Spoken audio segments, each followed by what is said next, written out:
Howell. I'm going to be reading from near the beginning of chapter 4 from my science fiction novel Soul Searching. It is a little bit of light banter between Mkhize and Collins, partners in the tracker unit, and it also gives a bit of insight into their relationship. It also has some irony and foreboding for later on in the story to one of my favorite action sequences. I'm going to read from the Kindle edition on my screen. Iske, if you look at the flying car cock-up in the 20s to illustrate my point, said Collins. That guy, what's his name? Samuel Lovejoy, damn it, said Mkhize, sinking into his chair. Yeah, Lovejoy, continued Collins. He invents the free float engine, patents it, and then instead of selling it off to the motor industry, he puts it out on a worldwide cast, tech specs and all, saying that he's letting anyone use it, gratis. Here's my little fuck you to big business. And what happens? You have everyone from an industrial engineer to your backyard scrap nut building the free float. And within what? 4 months you have people from Calcutta, India to Tokyo, Japan, not to mention the Yanks, flying into buildings and dropping from the sky. I mean shit. Didn't anyone stop and think about breakdowns? We are talking about flying fucking cars here. When it malfunctions, it doesn't default to hover, it defaults to plummet. Mkhize rolled his eyes, then narrowed them as he looked at the man opposite him for a moment. As one of the new trackers in the unit, Mkhize had been made Collins's new partner, not under the most ideal circumstances. Rob had taken a good few months to finally break his animosity towards what he saw as a junior replacement for Bester. Mkhize, even now tolerating these types of random tirades from his partner, had looked beyond the arrogant facade and snide remarks and managed to see the man struggling to come to terms with the ultimate betrayal in the tracker unit. It was a betrayal on both a professional and emotional level. He knew that Collins had considered Bester to be more than just a partner. Head of his psychological profiling class, Sakile Iske Mkhize had the perfect skills to manage the bull-sized emotions of Collins. They had seemed to balance each other out. Everyone had seen Angel's strategy with the pairing. Many were grateful for it, rather than it being them.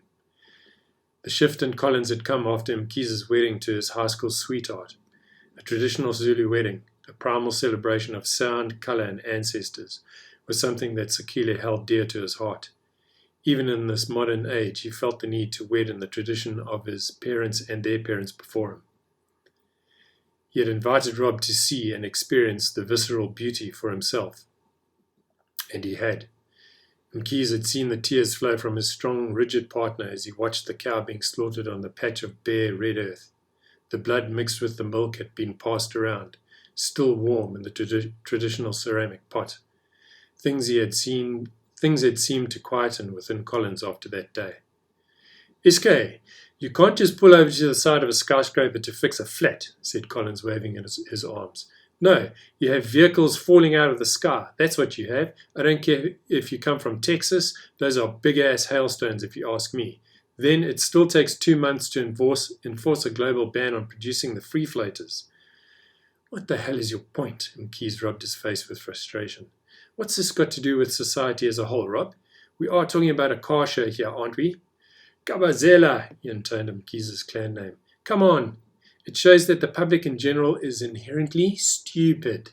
Do we never learn from history? Just because it's got a funky new packaging, they forget all about the past cock-ups. Up there, floating about in flying cars? Stupid. Meaning what, exactly? Meaning that any chop with a monkey wrench can build a flying car, jump on the bandwagon like a bunch of lemmings, and all trundle off the edge of a skyscraper because it's the latest fashion, latest technology, the latest thing that Bob next door's just bought. And you want to associate yourself with normal folk? Fuck off. I want to be abnormal, thanks. The average human being is an idiot. I don't want to be average, I want to be exceptional. Yeah, but if everyone were exceptional, then logically we'd all be average. Not so. And the average person is an idiot, as you classify them, so that they can make someone like you look intelligent. Exactly, said Collins, and added, Hey, up yours, Mkhize, I'm intelligent. You've just had a rant about flying cars to prove a point about not buying tickets to a car show. That's really intelligent, said Mkhize, making to get off his chair. Merely to illustrate, said Collins, gesturing Mkhize to sit, that the flying car show is the beginning of the end. Sure, but flying cars would be cool, though.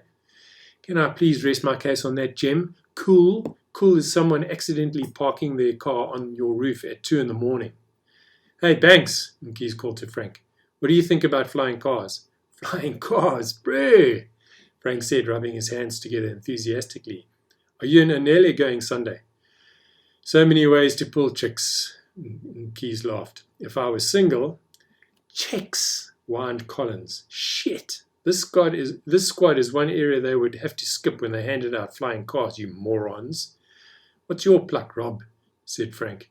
Feathers. Apparently he's surrounded by idiots, said Mkhize to Frank.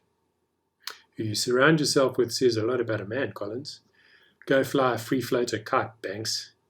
What are you two on about anyway? Collins blinked wildly. What am I on? Please no.